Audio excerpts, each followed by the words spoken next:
Chaque saison festive, plus de 50 millions de dindes arrivent sur les tables des États-Unis, un chiffre si élevé qu'il pourrait traverser le pays d'un océan à l'autre 2 fois. Mais avant de devenir le centre du repas, chaque oiseau passe par une chaîne industrielle précise qui contrôle sa reproduction, sa croissance et son traitement des mois avant son arrivée au supermarché. Comment produit-on autant de dindes sans perdre en qualité? Pour le comprendre, nous entrerons dans les fermes où commence le parcours de la dinde. Abonne-toi à Comment c'est fait, comment ça marche, mets un like à la vidéo et accompagne-nous dans ce processus. La dinde est devenue un symbole des célébrations de Noël il y a plusieurs siècles. En Amérique du Nord, les peuples autochtones la domestiquaient déjà et la préparaient lors de grands banquets bien avant l'arrivée européenne. Lorsque les colons l'ont découverte au XVIIe siècle, ils l'ont adoptée rapidement en raison de sa taille et du nombre de personnes qu'elle pouvait nourrir. Avec le temps, la dinde est devenue le plat central des repas d'hiver, surtout à l'Action de Grâce et à Noël, lorsque les familles cherchaient un plat abondant à partager. À partir du XXe siècle, avec l'industrialisation et la production à grande échelle, la dinde a cessé d'être un luxe saisonnier pour devenir l'oiseau festif par excellence dans des millions de foyers. Le voyage d'une dinde, Butterball, commence bien avant son arrivée dans une usine de transformation. Tout commence dans des fermes de reproduction où les femelles sont maintenues séparées des mâles afin de garantir un environnement stable, sanitaire et prévisible. Ici, la ponte ne dépend pas de la saison, mais d'une gestion contrôlée qui permet de produire des œufs toute l'année. C'est pourquoi chaque femelle est inséminée manuellement une fois par semaine, assurant une fertilisation constante sans cohabitation directe avec les mâles. À l'intérieur des étables, l'éclairage est un autre pilier du processus. Les lumières restent allumées jusqu'à 15 heures par jour pour simuler un printemps permanent. Ce simple mécanisme biologique fait que chaque poule pond environ 4 œufs par semaine, bien au-dessus de ce qu'elle produirait dans son cycle naturel. Lorsque leur rythme diminue, un nouveau lot prend leur place afin de maintenir une production stable. Au fur et à mesure qu'ils sont récoltés, les œufs passent par un rinçage doux et sont envoyés immédiatement vers l'incubateur spécialisé. Petit fait intéressant, plus le temps entre la ponte et l'incubation est court, plus la variation dans la qualité finale de la dinde est faible. Un retard de seulement quelques heures peut modifier le développement embryonnaire. C'est pourquoi le transport est si rapide et si bien coordonné. Dans l'usine d'incubation, chaque œuf est classé, identifié, puis placé dans d'immenses incubateurs programmés à environ 37 degrés Celsius. Pendant 25 jours, les plateaux s'inclinent lentement d'un côté à l'autre, imitant les soins qu'une poule apporte à son nid. Cette rotation empêche l'embryon d'adhérer à la membrane de la coquille et lui permet de se développer de manière uniforme. Des moniteurs de température, d'humidité et de flux d'air ajustent tout en temps réel, car un léger déséquilibre pourrait affecter des centaines d'œufs à la fois. Autour du 30e jour, les coquilles commencent à se fissurer de l'intérieur. Les oisillons émergent les uns après les autres, encore humides et couverts de duvet. Après une vérification rapide pour s'assurer qu'ils sont en bon état, ils passent dans des conteneurs ventilés qui les préparent pour leur prochaine destination, la ferme d'élevage initiale. Ainsi s'achève l'étape de l'œuf et commence la croissance accélérée de ces oiseaux qui, quelques mois plus tard, occuperont le centre de la table lors des célébrations de fin d'année. À leur arrivée à la ferme d'élevage initiale, les oisillons entrent dans un environnement conçu pour leur offrir exactement ce qu'ils ne peuvent pas générer eux-mêmes, une chaleur constante. Durant leurs premières semaines de vie, les jeunes dindes ne régulent pas bien leur température interne, c'est pourquoi les étables sont équipées de chauffage à flamme, suspendus à faible hauteur. L'objectif est de maintenir l'air autour de 35 degrés Celsius, un niveau qui simule la sensation d'être sous l'aile de la mer. Dans ces conditions, les oisillons restent actifs, mangent mieux et développent leurs muscles dès le premier jour. La nourriture est également formulée spécialement pour cette étape. Les jeunes dindes reçoivent un concentré contenant environ 30% de protéines, élaboré majoritairement à base de farine de maïs et de soja, enrichi en vitamines et minéraux. C'est un régime conçu dans un seul but, que la croissance soit rapide, stable et uniforme. Pendant 2 semaines, ce mélange riche en nutriments stimule le développement accéléré de l'oiseau, renforçant ses os, ses muscles et son système immunitaire. Au fil des jours, l'alimentation change progressivement. Chaque ajustement répond à la taille et aux besoins de la jeune dinde qui prend du poids presque quotidiennement. Les abreuvoirs restent remplis d'eau fraîche en permanence et le flux d'air contrôlé évite l'accumulation d'ammoniac ou une humidité excessive. À un stade aussi précoce, toute variation de l'environnement pourrait affecter le rendement final de l'oiseau. C'est pourquoi une attention constante fait partie essentielle du processus. Aux alentours de la 5e semaine, une transformation surprenante se produit. Ce qui avait commencé comme un oisillon fragile et à peine couvert de duvet se convertit en un oiseau de plus de 2 kg avec une structure plus ferme et un comportement beaucoup plus actif.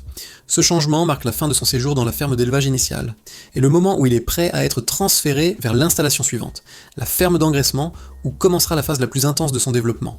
Mais avant de découvrir l'étape suivante du processus, abonne-toi et commente quel autre processus tu aimerais connaître dans comment c'est fait, comment ça marche.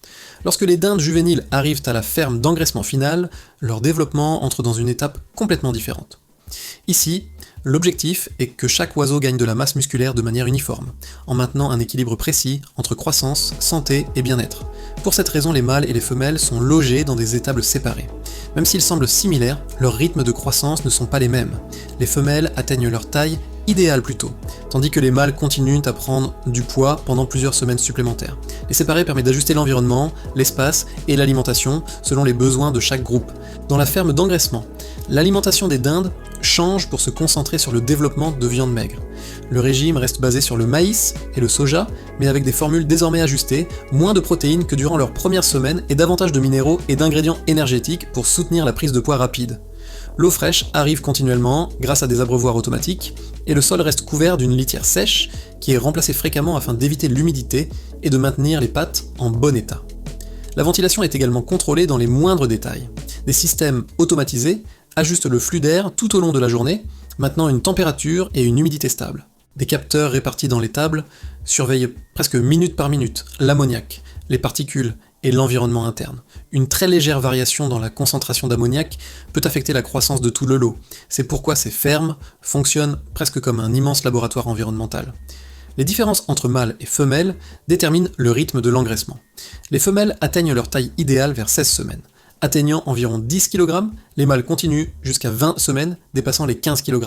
Pendant tout ce temps, des équipes spécialisées parcourent les étables en observant leur comportement, leur appétit et leurs mouvements en général, s'assurant que le lot se développe de manière uniforme.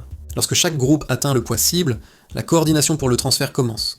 Les oiseaux sont chargés dans des modules ventilés qui permettent de les déplacer sans générer de stress supplémentaire. Les camions effectuent un trajet court mais crucial. Plus ils arrivent rapidement à l'usine de transformation, plus le résultat final sera efficace et uniforme. Ce transfert clôt l'étape d'élevage et en ouvre une complètement différente. À partir de ce point, le travail cesse d'être centré sur la croissance de l'oiseau pour passer à la transformation alimentaire, où la précision et le contrôle définissent chaque étape du parcours.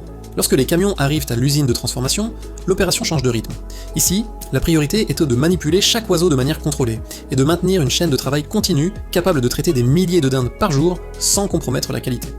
Les modules dans lesquels elles ont voyagé sont déchargés au moyen d'un système automatisé qui élève chaque conteneur et le déplace vers l'intérieur de l'installation.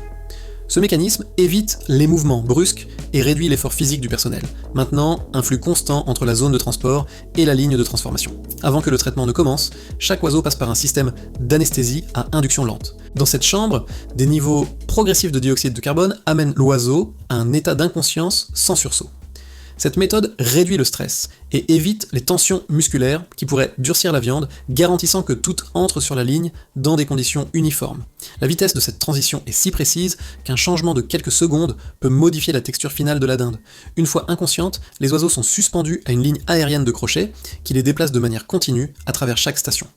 La première réalise une petite incision au niveau du cou pour permettre un drainage propre. Ensuite, les corps entrent dans une échauddoir à eau chaude où la peau s'assouplit juste ce qu'il faut pour que la machine à plumage puisse éliminer toutes les plumes en quelques secondes grâce à des cylindres de caoutchouc flexibles. Le flux est constant, des centaines d'oiseaux avancent tandis que chaque machine remplit sa fonction sans arrêter la ligne. Lorsqu'elles sont déjà déplumées, une lame rotative coupe les pattes et les oiseaux sont à nouveau accrochés pour atteindre l'éviscération, l'une des étapes les plus critiques. Là, un extracteur automatique retire tous les organes en un seul mouvement, évitant toute contamination, et maintenant une norme uniforme pour chaque oiseau. Les abats, cœur, foie et gésier, sont refroidis, triés et emballés séparément. Une fois cette phase terminée, chaque carcasse doit subir un refroidissement rapide. Dans cette usine, les dindes sont immergées dans de l'eau froide, traitée au chlore, pendant environ 5 heures, un temps suffisant pour que leur température interne descende en dessous de 4 degrés Celsius. Ce refroidissement profond empêche la prolifération bactérienne et préserve la texture. En sortant du bassin, une ligne informatisée classe chaque dinde par taille et par poids grâce à des capteurs capables de détecter des variations minimes. À cette étape, on insère également dans la poitrine le minuteur émergent, ce petit indicateur qui ressort lorsque l'oiseau est parfaitement cuit au four. Un détail simple, mais que des millions de personnes apprécient à chaque saison festive. Après la classification finale, les oiseaux sont désormais propres, froids et prêts à être dirigés vers 2 voies, l'une destinée aux dindes entières et l'autre à la production de poitrine désossée. Les 2 lignes partent du même flux, mais chacune suit un processus spécifique selon le produit final qui arrivera dans les magasins. Dans le cas des dindes entières, l'emballage commence par placer chaque oiseau dans un sac plastique conçu pour supporter des températures extrêmes sans se déchirer. Le sac est scellé sous vide pour éliminer l'air et créer une barrière qui empêche la perte d'humidité et protège la surface de la dinde pendant la congélation. Ensuite, un filet ajusté est ajouté pour aider à maintenir la forme compacte de l'oiseau et faciliter sa manipulation tout au long du processus. Une fois emballées, les dindes avancent vers un tunnel de congélation ultra rapide où des courants d'air proches de moins 30 degrés Celsius les congèlent complètement en environ 24 heures. Cette méthode évite la formation de gros cristaux à l'intérieur de la viande, ce qui préserve sa texture lorsqu'il sera temps de la décongeler à la maison. Si la congélation était lente, la qualité de la dinde changerait radicalement, et sa viande pourrait devenir plus sèche lors de la cuisson. Après la congélation, chaque lot est inspecté, organisé sur des palettes et envoyé vers des chambres de stockage en attendant la distribution. De là, les dindes voyagent vers des supermarchés partout dans le pays, prêtes à devenir le centre des célébrations familiales qui marquent chaque saison festive. Et voilà comment sont faites les dindes Butterball, l'aliment le plus consommé à Noël. Dis-moi, qu'as-tu pensé du processus? Je te lirai dans les commentaires. Abonne-toi et mets un like pour ne pas manquer la prochaine vidéo. À la prochaine.